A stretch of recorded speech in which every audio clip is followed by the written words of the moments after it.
podcast 10 question series where we ask your favorite artists and musicians 10 questions. Today we've got Stacy Shew here with us.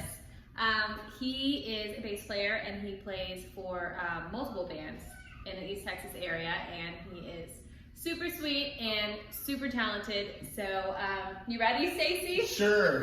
You seem a little nervous. I am nervous. Don't be nervous. No, don't be nervous. We're gonna start really easy. Your first question is, who are you? And what are you all about? Who is Stacy Shew? Oh my gosh. Who is Stacy Shew? This is the Dr. Phil moment. Let's see. Gosh, I don't even know where.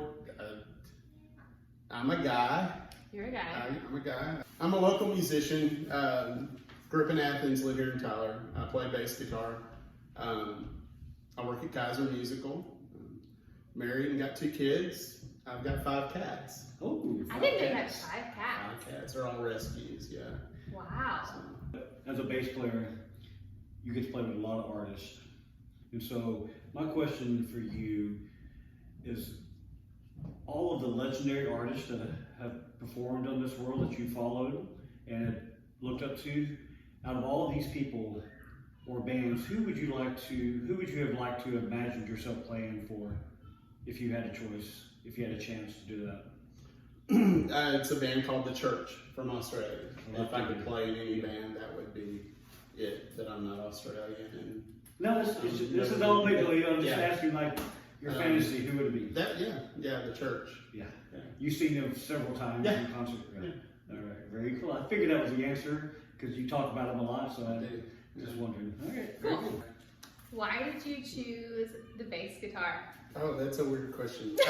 Because when I was in 6th grade, I met a kid that obviously had the same taste in music as I did. Okay. And he was a drummer. And in his room, he had a K bass. So I started playing on that and then expressed an interest in it. And then my parents bought me a PVT-40 and a TNT amp, and that was in 1979. Stacy, my turn. Darn. What? I think you just got hijacked. Go ahead. Okay. What is your favorite concert you've ever seen? Oh gosh, I would have to say Rush Moving Pictures. Rush Moving Pictures. Awesome. Where? The Summit in Houston. 1980. 81, maybe. Max Webster opened, and my mind was blown. Legendary album, legendary band. Yeah. Awesome. Fantastic show. But the most surprising show I ever saw, U2. Didn't go in as a fan, and probably one of the best shows I've ever seen. Yeah. Tell me about your most memorable on-stage moment. One of them for sure was when we all played at the hotel at Anaheim. At the Hilton. Okay. Yeah. And right before we went on, there was a band that played before us, and Doug Wimbish had just gotten up to play with that band from Living Color. And he was moving his stuff as I walked up, and I felt about this big, just standing there holding my bass and waiting for him, and he couldn't have been any nicer. He shook my hand and asked me my name, and I could barely talk to him. I was just in awe of Doug Wimbish, and then we played, and that was pretty memorable. I mean, wasn't that our first show that or it was at least one of the first shows we ever played together. We didn't get much practice time either. No. We walked in, and it was like 1 million people. It was people. Nuts. Not just people, but there were notable people. Yeah, Carmen Appice. Right. Oh, I know. Yeah, it was and it was a great set too. I mean, it was one of those things. Playing in front of him was crazy for me. Yeah, I saw just a bunch of people, and but yeah, getting to do that on that level was cool. Getting to play with you guys was cool, and then here's Doug Wimbish moving his stuff as I'm waiting to put my stuff down, and then the stagehand asked me, which amp do you want to play on? There was a choice of 2. And my question was, which one did Doug play? It wouldn't have mattered if he had played on the worst amp in the world. He pointed to the Fender, and I said, that's the one I want. Awesome. So that was pretty cool. That's cool. Yeah. Love that. He loves that. I did. I love Jeff loves that, everyone. Okay, Stacy, what? I'm sorry. This is a serious question. I've got tummy giggles. Oh, Jeff.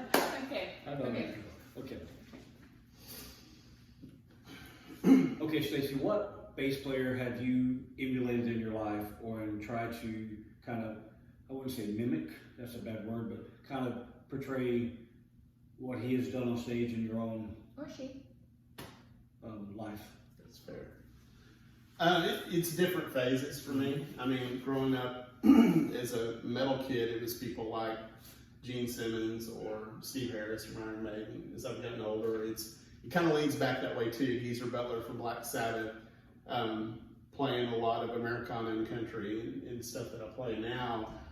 You can find ways to incorporate that stuff where it's not over. You know, you just y'all both know this. You hear things, and you'll hear yourself play something, and you'll realize that was something you picked up somewhere. But yeah, it's a number of people. You know, my biggest hero, I guess, would be Geddy Lee, and I don't play anything like him, and that's one of the reasons why.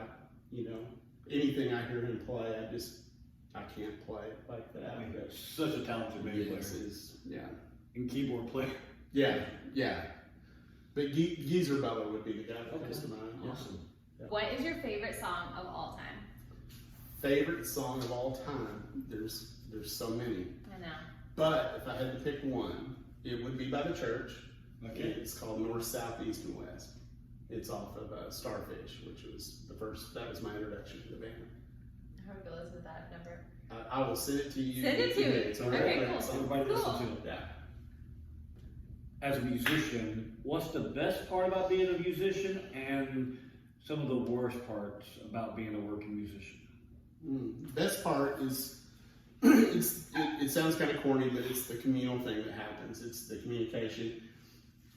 You know, I had a conversation with somebody the other day about playing for crowds, and obviously you want a large crowd of people when you play, but the truth is, when I play, it's really for me, it's really for the people I get to play with, Right. because it's a communication, and when you have that chemistry with people, there's really not much better for a musician. So that's that. The negative things, it's one of those things you really have to love doing this to do it, unless you're making so much money that it drives you to do it. So I really can't, honestly, it's all the normal negatives. It's equipment breaking down, or, you know, a long drive or whatever, you know, at 2 o'clock in the morning. But even that's kind of fun. If you did it all the time, maybe it wouldn't be. You know, I've had people say that we're on the road. When I've said, gosh, I wish I could be on the road, they're like, no, you get to go home and stuff. We really kind of have the best of both worlds. I don't have a lot of complaints, to be honest with you. I'm just glad that I get to do it. Great. That's a very Stacy answer. It really is. I It's love the truth, that. I love though. that. It's just though. the truth, though. Very positive. Yeah. Do you have any advice for any other musicians that might be watching? Advice, the only thing that comes to mind is people starting out. And the one thing I would advise anybody is to play as much as you can, play with as many people as you can. Obviously, keep your commitments straight, keep your calendar straight, be punctual. It's all the normal stuff you tell somebody that's looking to get a job or whatever. You want to be good to work with, punctual. You want to have good equipment, is the best you can have at the time. And just play as much as you can, and play as many different styles. When I grew up, it was all metal. It was all hard rock, and I didn't want to know anything else. I wish I'd reversed that a little bit, you know, because now I play a bunch of different styles. But it took me a long time to get to where I was comfortable with that. So if I'd done that in reverse, it would have been easier, I think. So just as much and as often as you can. I agree. Being diverse with your music playing, you can play a lot more. Yeah. And you'll meet more people, and you'll learn things. If you can play music that you're not familiar with, or you don't really care for, and learn about that music, you will learn to like it, and especially when you're playing with people that you enjoy. And you'll get better at playing. Oh, you will? Yeah. That's the only way you're going to get better. Okay, Stacy. Mm-hmm. This is the last question. Okay. Have you enjoyed it? I have. Okay, very good. My ears are still hot. All right. That's all right. Yeah. That means you're telling the truth. I get it. Or lying. Yeah. Be positive. It's one way or the other. Right? It's either all lies or all true. All right, Stacy, what are your goals musically? It's the same as what I just mentioned. It's to play as much as I can. There'll come a time, and within the decade probably, where I won't want to do as much as I'm doing right now. And I'm just real lucky and thankful that I get to play with people. I get to play with you guys and a bunch of other people. But I just want to keep doing this as long as I can, you know, and as much as I can. Right now, I've got time to do it, so it's the time to do it. So just to continue doing this. Well, awesome, Stacy. You know we love you. I love you guys. Yeah. It's always a pleasure to see you. Likewise. Thanks for doing this with us. And thank y'all. Yeah, no problem. No, get out. No, just kidding.